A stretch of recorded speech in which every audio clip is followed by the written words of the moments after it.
उत्तर प्रदेश में उपचुनाव की तैयारियां चल रही हैं। सभी राजनीतिक दल अपने अपने प्रचार प्रसार में जुटे हुए हैं। इस बीच चुनाव आयोग की तरफ से बड़ी अपडेट सामने आई है। आयोग ने चुनाव की तारीखों में बड़ा बदलाव किया है। उत्तर प्रदेश की सभी सीटों पर मतदान की तारीखें बदल दी गई हैं। तो क्या है मतदान की नई तारीख? क्यों चुनाव आयोग ने किया ये बड़ा उलटफेर? जानने के लिए देखिए ये रिपोर्ट। उत्तर प्रदेश में 9 सीटों पर उपचुनाव होने हैं। पहले तक 13 नवंबर को इन सीटों पर मतदान होना था, लेकिन अब इन तारीखों में बड़ा बदलाव आया है।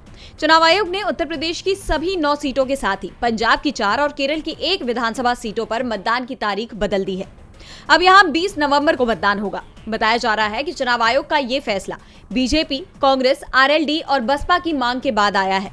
इन पार्टियों का कहना था कि 15 नवंबर को कार्तिक पूर्णिमा और गुरु नानक देव का प्रकाश पर्व है। उत्तर के राज्यों में इन पर्वों की बहुत महत्ता है। वहीं केरल में 13 से 15 नवंबर तक कल्पाथी रास्थोल सेवम मनाया जाएगा। इससे वोटिंग पर असर पड़ता है। इन पार्टियों का तर्क है कि त्योहार के बीच मतदाता घरों से कम निकलते हैं। इसका सीधा असर मतदान प्रतिशत पर पड़ता है। ऐसे में तारीखों को आगे बढ़ा दिया जाए और 20 नवंबर को महाराष्ट्र विधानसभा की सभी 288 सीटों पर वोटिंग है।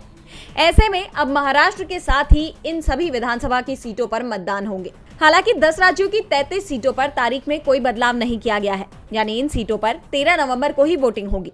इसी दिन झारखंड विधानसभा में पहले चरण की 43 सीटों पर भी मतदान होगा। डीवी लाइव यूपी उत्तराखंड की रिपोर्ट।